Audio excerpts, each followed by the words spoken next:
ಧ್ಯಾನದ ಬಗ್ಗೆ ಮಾತಾಡಿದ್ರಿ. ಧ್ಯಾನ ಅಂದ್ರೆ ಈಗ ದೇವಸ್ಥಾನಗಳಿಗೆ ಹೋಗಿ ಧ್ಯಾನ ಕೂರೋದೆಲ್ಲ ಮಾಡ್ತೀರಾ ನೀವು? ಹೌದು. ಯಾವ ದೇವಸ್ಥಾನಗಳಿಗೆ ಸಾಮಾನ್ಯ ಹೋಗ್ತೀರಿ? ಜಾಸ್ತಿ ರಾಯರು. ಮುಂಚೆ ಸುಮಾರು ಏನ್ ಸಿಗುತ್ತೆ ನಿಮಗೆ ಧ್ಯಾನದಿಂದ? ಧ್ಯಾನದಲ್ಲಿ ಹೋದಾಗ ನಾನು ಕಂಪ್ಲೀಟ್ ಮರ್ತು ಬಿಡ್ತೀನಿ. ಅಂದರೆ ಎಷ್ಟೇ ಸೌಂಡ್ ಬರಲಿ, ಗಂಟೆ ಹೊಡಲಿ, ಕೂಗಾಡಲಿ, ನಾನು ಎಲ್ಲಿರ್ತೀನೋ ಅದ್ರ ಕಡೆ ಏಕಾಗ್ರತೆ ಹಾಕಿ ಅಲ್ಲಿ ಬಾಡಿನ ನೀವು ಕಂಟ್ರೋಲ್ ಕಂಪ್ಲೀಟ್ ಧ್ಯಾನ ಇರುತ್ತೆ. ಪಕ್ಕದಲ್ಲೇ ಬಂದು ಮುಂದೆ ಹೋಗಿ ಕಿರ್ಚಿ ಏನೇನೋ ಮಾಡ್ತಿರ್ತಾರೆ, ಅದ್ರ ಪಡೆ ನಾನು ಗಮನ ಕೊಡಲ್ಲ. ಕಂಪ್ಲೀಟ್ ಆ ಧ್ಯಾನದ ಮೇಲೆ ರಾಯರ ಕೃಪೆ ಇರುತ್ತೆ ಅಂತ ಅನ್ಸುತ್ತಾ ನಿಮ್ಗೆ? ಖಂಡಿತ ಖಂಡಿತ ಇರುತ್ತೆ. ಅದು ಇಲ್ಲಾಂದ್ರೆ ಸಾಧ್ಯನೇ ಆಗಲ್ಲ, ಏಕಾಗ್ರತೆ ಇರಲ್ಲ. ಯಾಕಂದ್ರೆ ನಾವು ದಿನ ಸಾಮಾನ್ಯ ಮನುಷ್ಯರು, ಅದು ತಡ್ಕೊಳಕ್ಕಾಗಲ್ಲ ಪರಿಸ್ಥಿತಿಗಳದೆಲ್ಲ. ಕಂಪ್ಲೀಟ್ ಕಾಮ್ ಆಗಿ ಅದನ್ನ ಕೇಳ್ಕೊಂಡಾಗ ಮಾತ್ರ ಮಾಡಕ್ ಸಾಧ್ಯ. ಓಕೆ, ಭರತ್ ಅವ್ರು ಸಿಕ್ಕಿದ್ದಾರೆ. ಭರತ್ ಅವರೇ, ನನ್ನ ಧ್ವನಿ ಈಗ ನಿಮ್ಗೆ ಸರಿಯಾಗಿ ಕೇಳಿಸ್ತಾ ಇದೆಯಾ?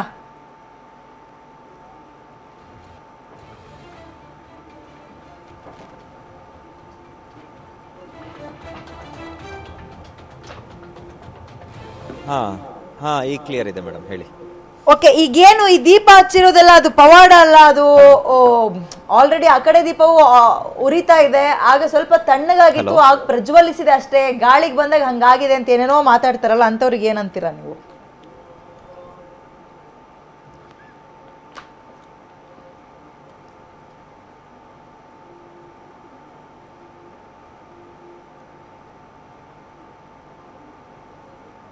ಮೇಡಮ್ ಪ್ರಶ್ನೆ ನನ್ಗ, ಭರತ್ ಕುಮಾರ್ಗ?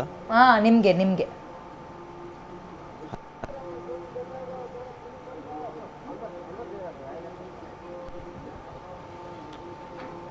ಹಲೋ.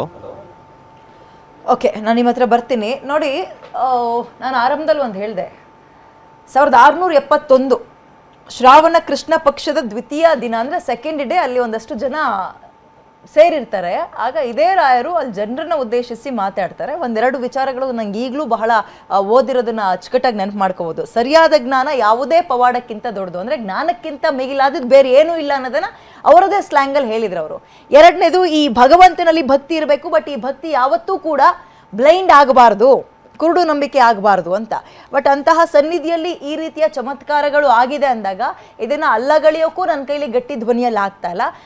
ಮಗದೊಂದು ಕಡೆ ಈಗ ಇಲ್ಲ ಹಿಂಗೆ ಆಗಿದೆ ಅಂದರೆ ಏನನ್ಸ್ಬಿಡ್ತೀರಿ ಅಂದರೆ, ಏನ್ರಿ ನೀವು ಮಾಧ್ಯಮದಲ್ಲಿ ಕೂತ್ಕೊಂಡು ಮೌಢ್ಯದ ಪರವಾಗಿ ಮಾತಾಡ್ತಿರಲ್ರಿ ಅಂತ ಚರ್ಚೆ ಮಾಡೋರು ಇರ್ತಾರೆ. ಹಾಗಾಗಿ ನನಗೆ ಬ್ಯಾಲೆನ್ಸ್ ಮಾಡಲಿಕ್ಕೆ ಇವತ್ತು ನಿಜಕ್ಕೂ ಇಕ್ಕಟ್ಟಿನ ಸಂದರ್ಭದಲ್ಲಿ ಅಥವಾ ಇಕ್ಕಟ್ಟಿನ ಸ್ಥಿತಿಯಲ್ಲಿ ನಾನು ಸಿಗಾಕೊಂಡಿದ್ದೀನಿ.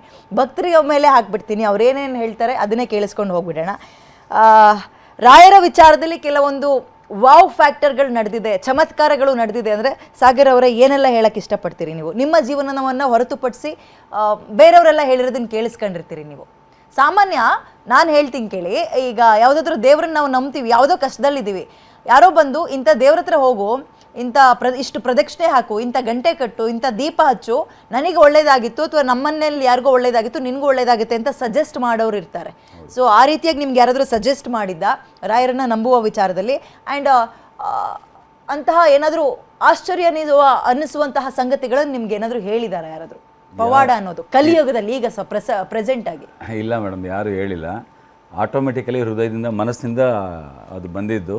ಒಂದು ಚಿಕ್ಕ ಉದಾಹರಣೆ, ಸತ್ಯವಾದ ಉದಾಹರಣೆ ಕೊಡ್ತೀನಿ ನಿಮಗೆ. ಕೊರೋನಾ ಟೈಮ್ನಲ್ಲಿ ಒಂದು ಸಮಸ್ಯೆ ಎದುರಾಯಿತು ನಮಗೆ. ಆವಾಗ ನಾವು ರಾಯರಿಗೆ ಮಂತ್ರಾಲಯಕ್ಕೂ ಹೋಗಿರಲಿಲ್ಲ, ಮನೆ ಬಿಟ್ಟಿಲ್ಲೂ ಆಚೆ ಹೋಗ್ತಾ ಇರಲಿಲ್ಲ.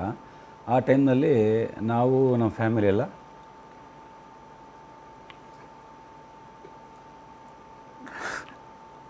ಓಕೆ, ಯಾವುದೋ ಬ್ಯಾಡ್ ಇನ್ಸಿಡೆಂಟ್ ಆಗಿದೆ, ಅದನ್ನು ನೆನಪಿಸ್ಕೊಳ್ತಾ ಇದ್ದೀರಿ ನೀವು? ನನ್ನ ಕುಟುಂಬ ಅಷ್ಟು ನಾವು ಬದುಕಬಾರ್ದು, ನಾವು ಸತ್ತೋಗ್ಬೇಕು, ಮಕ್ಕಳೆಲ್ಲ ಇದು ಮಾಡ್ಕೊಂಬೇಡ ಅಂತೇಳಿ ಹೋದ್ವಿ.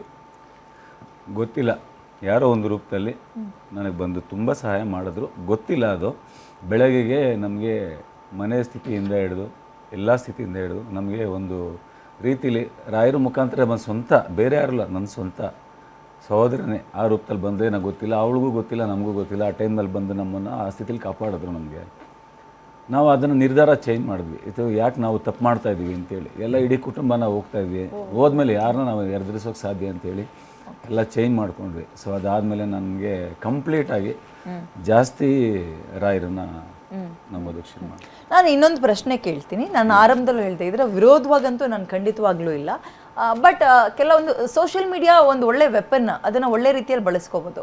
ಬಟ್ ಕೆಲವೊಬ್ರು ಏನು ಮಾಡ್ತಾ ಇದ್ದಾರೆ ಅಂದರೆ, ಗುರುರಾಯರ ಫೋಟೋ ಇಟ್ಕೊಂಡು ಪೂಜೆ, ಲೈವಾಗಿ ಪೂಜೆ ಮಾಡಿಕೊಂಡು ನಿಮ್ಗೇನಾದರೂ ಬೇಕಾದರೆ ಹೇಳಿ ನಾನು ಕೇಳ್ಕೊಳ್ತೀನಿ, ಪ್ರಸಾದ ಬೀಳುತ್ತೆ, ಈ ರೀತಿಯಾಗಿ ಇಂಡೈರೆಕ್ಟ್ ಕಲೆಕ್ಷನ್ಗಳನ್ನು ಶುರು ಮಾಡ್ಕೊಂಡಿದ್ದಾರೆ.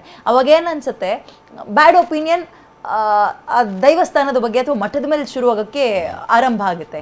ಇದಕ್ಕೇನಂತೀರಿ? ಕೆಲವರು ಸೋಷಿಯಲ್ ಮೀಡಿಯಾದಲ್ಲಿ ಹಂಗೆ ಆರಂಭ ಮಾಡಿದ್ದಾರೆ, ನಾನು ರಾಯರ ಭಕ್ತೆ, ರಾಯರ ಭಕ್ತ, ನೀವು ನಿಮಗೇನು ಬೇಕೋ ಕೇಳಿ ನಾನಿಲ್ಲಿ ಪೂಜೆ ಮಾಡ್ತೀನಿ, ಈ ಥರದನ್ನೆಲ್ಲ ಆನ್ಲೈನ್ ಟ್ರಾನ್ಸಾಕ್ಷನ್ ಶುರು ಮಾಡ್ಕೊಬಿಟ್ಟಿದ್ದಾರೆ. ಅದೊಂಥರ ಮಿಸ್ಗೈಡ್ ಮಾಡ್ದಂಗೆ ಅಂತ ನನ್ನ ಅಭಿಪ್ರಾಯ. ನೀವೇನು ಹೇಳ್ತೀರಿ?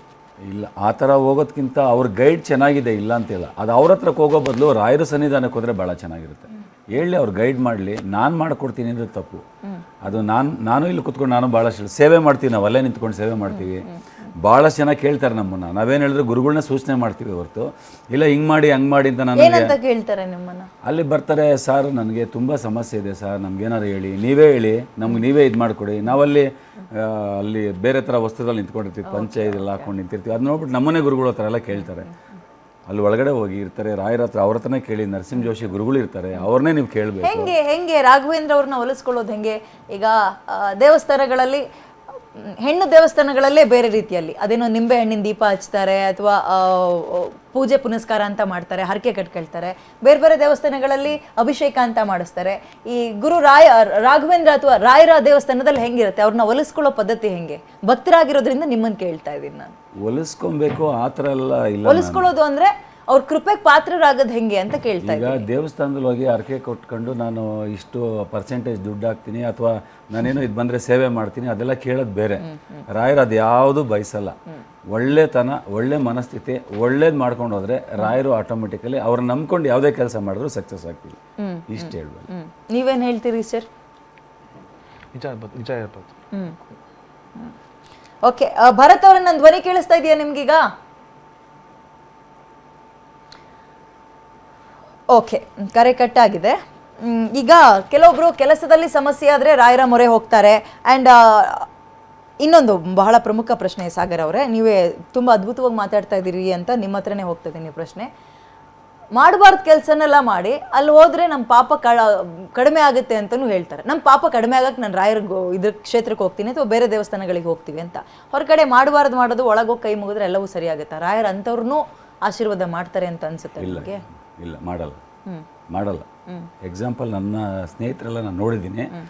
ನಾನು ಹೇಳಿದಾಗ ಅವ್ರು ಹೋದರೂ ಕೂಡ ತಕ್ಷಣ ಆಗಿಲ್ಲ. ಅವರ ಪಾಪ ಕರ್ಮಗಳು ಕಳೀತಾ ಬರಬೇಕು. ರಾಯರೇ ಅದನ್ನು ದಾರಿ ತೋರಿಸ್ತಾರೆ. ಆಟೋಮೆಟಿಕಲಿ ಚೇಂಜ್ ಆಗ್ತಾ ಹೋಗ್ತಾರೆ. ಅವ್ರು ಎಲ್ಲಿ ಕಂಪ್ಲೀಟ್ ಆಗಿ ಅವ್ರು ಮುಗಿತಾ ಬರುತ್ತೆ, ಅವ್ರ ಸ್ಟೆಪ್ಸ್ ಹಂಗೆ ಅವ್ರ ಮೇಲೆ ಹೋಗ್ತಾ ಇರ್ತಾರೆ, ಚೆನ್ನಾಗಾಗ್ತಾರೆ. ಭಾಳಷ್ಟು ಎಕ್ಸಾಂಪಲ್ ಇದೆ, ನನ್ನ ಸ್ನೇಹಿತರುಗಳದೆಲ್ಲ ಆ ಥರ ಇದೆ, ಭಾಳಷ್ಟು ಆಗಿದೆ. ನಾನು ಹೇಳಿದ್ದೀನಿ, ಅವ್ರು ಹೇಳಿದ ತಕ್ಷಣ ಹೋಗಲ್ಲ ಅವರು. ಆಮೇಲೆ ಇಲ್ಲ ನೀನು ಹೋಗ್ತಿಲ್ಲ, ನೀನು ಚೆನ್ನಾಗಿದೆಯಾ, ನನಗೆ ಏನಾದ್ರು ಹಿಂಗಾಗುತ್ತಾ ಕೇಳ್ಕೊಳ್ಳಿ ಅಂತೀನಿ. ಅದು ಮನಸ್ಥಿತಿ ಅವರೇ ಕೊಡ್ತಾರೆ. ನಾನು ನಿಜವಾಗ್ಲೂ ಚೆನ್ನಾಗಾಗಬೇಕು ಅಂತ ಅವ್ರು ಬಯಸಿದ್ರೆ ಕಂಪ್ಲೀಟ್ ಅವ್ರ.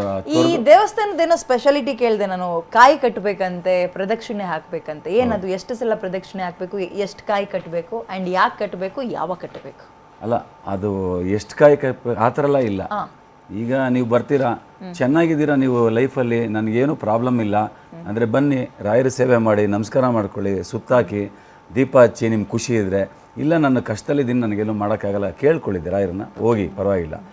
ಏನೋ ಪ್ರಾಬ್ಲಮ್ ಇತ್ತು ನನಗೆ, ನನ್ನ ಮನೇಲಿ ತುಂಬ ಸಮಸ್ಯೆ ಇದೆ, ನನಗೇನೋ ಮನೆ ತಗೋಬೇಕು, ಇಲ್ಲ ನಾನೇನೋ ಪ್ರಾಪರ್ಟಿ ಇದು ಮಾಡಬೇಕು ಅಥವಾ ಕಟ್ಟಿಸ್ಬೇಕು, ಮನೆ ಕಟ್ಟಿಸ್ಬೇಕು, ಮನೇಲಿ ಜಗಳ, ಗಂಡ ಹೆಂಡತಿ ಪ್ರಾಬ್ಲಮ್ಮು, ಅಥವಾ ನಾನು ಮದುವೆ ಆಗಬೇಕು, ಮಕ್ಕಳಿಲ್ಲ, ಏನೋ 108 ಸಮಸ್ಯೆಗಳಿರ್ತವೆ.